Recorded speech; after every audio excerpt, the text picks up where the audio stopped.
आत्माएं, पिशाच और प्रेत पूरी तरह स्वतंत्र हैं। वो किसी को ना तो दिखाई देते हैं और ना ही उन्हें कहीं भी आने जाने से रोका जा सकता है। वह जब चाहे इंसानी दुनिया को अपना ठिकाना बना सकते हैं और अगर कोई उनकी राह में बाधा पहुंचाने का काम करता है तो वो उसे अपने उद्देश्य में सफल नहीं होने देते।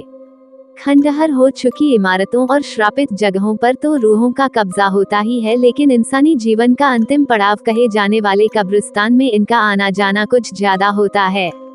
वह मुर्दों के शरीर के पास घूमते हैं, उनके शरीर को घंटों निहारते हैं और चैन की नींद सो रहे उन शवों को जो भी परेशान करने की कोशिश करता है वो उसकी जिंदगी को जहन्नुम से भी बदतर बना देते हैं। ऐसा ही एक स्थान है लंदन का एक कब्रिस्तान, जहां वैम्पायर अर्थात पिशाचों ने अपना डेरा जमाया हुआ है। लंदन स्थित हाईगेट कब्रिस्तान में स्थानीय लोगों ने हर रात पिशाचों को अपना डेरा जमाए देखा है। वह रात के समय खून की तलाश में इधर उधर घूमते हैं और अपनी राह में आने वाले हर इंसान को अपना भोजन बना लेते हैं। हाईगेट कब्रिस्तान के कई गेट हैं। ये वही स्थान है जहां दास कैपिटल के रचयिता कार्ल मार्क्स को दफन किया गया था। वर्ष 1839 में जब लंदन अत्यधिक मृत्यु दर जैसे हालातों से जूझ रहा था, तभी इस कब्रिस्तान को बनाने का काम शुरू किया गया था।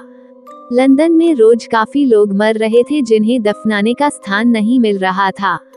लोग अपने प्रियजनों को घरों के आसपास दफनाने के लिए मजबूर थे, लेकिन ऐसा करने से बदबू और अन्य बीमारियां फैलने लगी थीं। इसी समस्या को हल करने के लिए हाईगेट कब्रिस्तान का निर्माण करवाया गया था। हाईगेट कब्रिस्तान में ना जाने कितने मृत लोगों के शरीर दफन हैं, जिनकी रूहें अकाल मृत्यु के कारण इस स्थान पर अपना डेरा जमाए हुए हैं। ऐसा नहीं है कि यहाँ आत्माओं और पिशाचों को किसी खास दिन ही देखा जाता है, बल्कि यहाँ तो हर रात एक खौफनाक खेल खेला जाता है जिसके गवाह कई बार स्थानीय लोग बन चुके हैं। लेकिन इस खेल को देखने के बाद उनके साथ कोई ना कोई हादसा भी जरूर होता है, जिसकी वजह से कभी वह इस बात का जिक्र नहीं कर पाए कि आखिर उन्होंने वहाँ ऐसा देखा क्या था। 1970 की बात है जब स्कूल में पढ़ने वाली दो छात्राओं ने ये दावा किया था कि उन्होंने कब्रिस्तान के किनारे पर वैम्पायर को देखा है। इस घटना के बाद वहां घूम रहे एक प्रेमी जोड़े ने भी एक वैम्पायर को देखने की बात स्वीकार की। उनका कहना था कि कब्रिस्तान के तीसरे गेट के पास उन्होंने एक अत्यधिक लंबे चौड़े आदमी को देखा था जो एक इंसान का खून पी रहा था। उसे देखकर उनके होश उड़ गए और वो भागने लगे। वह वैम्पायर धीरे धीरे उनके पास आने लगा, लेकिन किसी तरह वो अपनी जान बचाकर भागे।